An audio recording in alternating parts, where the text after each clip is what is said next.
পথ, কে আছো নওজোয়ান হও আগুয়ান, হাঁকিছে ভবিষ্যৎ।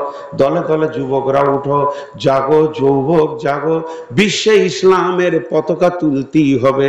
বৃদ্ধ পারবে না, মহিলা পারবে না, শিশুদের জ্ঞান হয়নি, প্রতিবন্ধীর এটা কাজ নয়। অতএব যুবক রে, তোমার কাজ কি? আত্তাইবুনাল আবিদুনাল হামিদুনাস সাইহুনার রাকিউনাস সাজিদুনাল আমিরুনা বিল মারুফি ওয়ান নাহুনা আনিল মুনকারি ওয়াল হাফিজুনা লিহুদুদিল্লাহ। এটার অপমান হতে দিলে হবে না। তোমার রক্ত দিয়ে, শহীদের রক্ত দিয়ে লেখা হয়েছে, এই লেখাগুলো শহীদের রক্ত দিয়ে হয়েছে, আর এখনকার যুবকের রক্ত দিয়ে এর সম্মানটাকে বাঁচিয়ে রাখতে হবে। দিন দিন আসবে হে যুবক, তোমার কোরআন অবমাননা হবে, আর তোমার কাছে উত্তাল যৌবনের রক্ত থাকবে, আমার আল্লাহ তোমার গালে চুম খাবে না। অতএব মুসলমান যুবক, তুমি রেডি হও, তুমি সৈন্য, আর হালাল উপার্জনের তুমি একটা মেশিন। যুবকের কাজ বুঝাতে পারলাম? জোরে বলেন, বুঝাতে পারলাম? আর হ্যাঁ না বলে না, বুঝাতে পারলাম? এই কাপড়টা ময়লা হয়েছে, এই কাপড়টা ময়লা হয়েছে, এটাকে সাফ করতে চললো, সাবান কিনতে হয়েছে, পয়সা লেগেছে, সময় লাগবে, পরিশ্রম লাগবে, তবেই সাফ হবে। কটা জিনিস লাগবে? পয়সা, সময়, পরিশ্রম লাগবে কি লাগবে না? তাহলে আমি পয়সা দিয়ে একটা সাবান আনলাম, এবারে 10 মিনিট সময়ের পেছনে দিতে হবে, তাহলে দুটো জিনিস দিলাম। 3 নম্বর পরিশ্রম দিলাম। কার জন্য দিলাম? কাপড়ের জন্য। কার জন্য? কাপড়ের জন্য। অজান্তে দুটো জিনিস সাফ হয়ে যাবে, অজান্তে দুটো জিনিস সাফ হবে। হাতটা সাফ হবে, যে পাথরে মারবে ওটা উদ্দেশ্যে কেউ সাবান কিনে? তো বাচ্চাটা কি করে হবে? ওটা অজান্তে হবে। যুবকের কাজ ইসলামকে আটকে রাখা, ইনকাম করা। বাচ্চাটা কি করে হবে? এই জন্যই তো যুবককে উগ্র যৌবন দেয়া হয়েছে। তুমি বাড়ি যাও, চট করে বংশ পরম্পরায় রাখার কাজ করে এসো, আবার এসে জিহাদের ময়দানে দাঁড়িয়ে যাও। যদি যুবকের যৌবনটা চাপা হতো, তো সকাল 8টার দোকানটা রাত 3টেতেও খুলতো না। বুঝাতে পারলাম বিষয়টা? চাপ বুঝতে পারেনি। যুবকের যৌবন যদি মেয়েদের মতো চাপা হতো, তাহলে ও যে শুয়ে থাকতো, 8টায় উঠে দোকান খোলার কথা, বিকেল 3টেতেও খুলতো না, পড়ে থাকতো। এই জন্য এদের যৌবনকে খুব তড়িৎ গতি করা হয়েছে। চট করে সেরে লাও, তোমাকে কাজের ময়দানে যেতে হবে, চট করে সেরে লাও, তোমাকে জিহাদের ময়দানে দাঁড়াতে হবে। 2 জন সৈন্য দাঁড়িয়ে আছে, দাঁড়িয়ে আছে তো দাঁড়িয়ে আছে, 1 মাস দাঁড়িয়ে আছে। কাফের বেঈমানেরা দেখছে আবার দাঁড়িয়ে আছে, দেখছে এর ভিতরে নামাজও হচ্ছে, স্ত্রীও ব্যবহার হয়ে যাচ্ছে। এর নাম যুবক। এগুলো অ্যাডিশনাল সাবজেক্ট, কখন ছেড়ে নেবে কেউ জানবে না, কিন্তু এক জায়গায় দাঁড়িয়ে আছে। এই জন্য যুবকদেরকে, এদের যৌবনটাকে অতি তড়িৎ করা হয়েছে। আর মেয়েদের যৌবন কেন চাপা করা হলো? ও মা আমার, বোন আমার, যৌবন কালটা কোন কাজে লাগাবেন? মেয়েদেরটা না বললেই ভালো হয়। মা আমার, বোন আমার, যতগুলি আমার বেটি আছেন, এর ভিতরে 1টা মিনিটের জন্য আপনি আমাকে আব্বা মনে করলেন, আর তোমাদেরকে আমি বেটি মনে করেলি।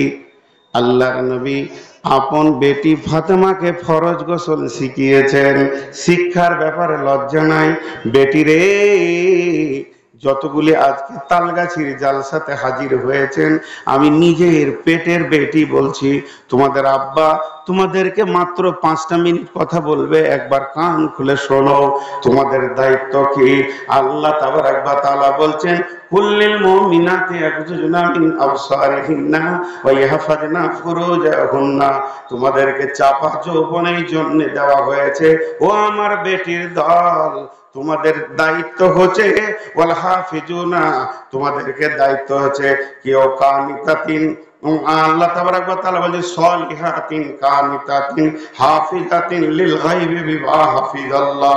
তোমার দেহের ভিতরে অঙ্ক রয়েছে, তোমার দেহের ভিতরে হিরে মণি মণিক রয়েছে, এটাকে তুমি হারিয়ে দিও না।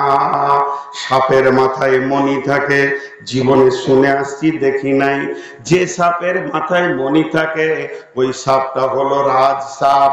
সেই সাপের মণিটা যদি চুরি হয়ে যায়, সাপ আর নিজের জান নিজেকে রাখে না, পাথরে মাথা ঠুকে ঠুকে নিজেকে মেরে ফেলে।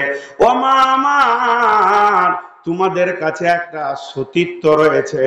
যদি কোনো নারীর সতীত্বটা অকালে অপব্যবহারে চলে যায়, তাহলে তার বেঁচে থাকার থেকে মরে যাওয়া অনেক গুণে ভালো।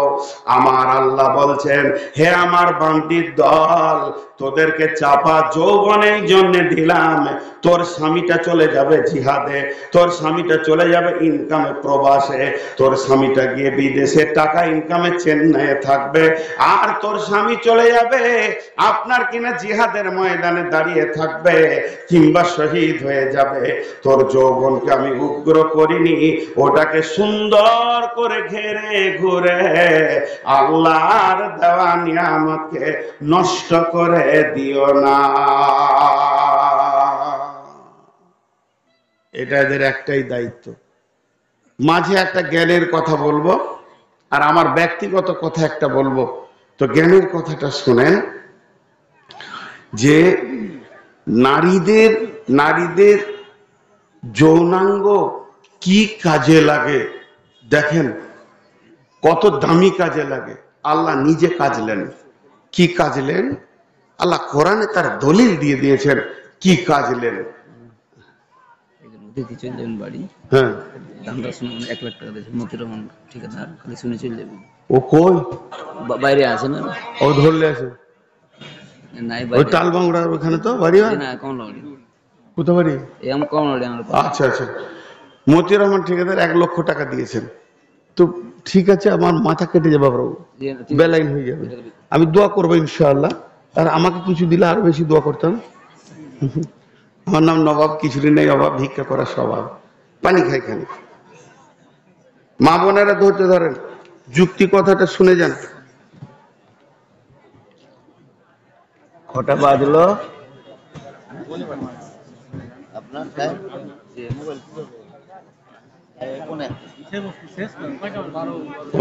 মাশাআল্লাহ, 3 মিনিট বেঁচে গেছি। ভাই আপনারা উঠছেন কেন? এই দেখেন, বিবির কথা বলেছি তো এখনই ঘর চললো। কত মোটা হুঁশ, আর বউ এখানে জালসা শুনছে।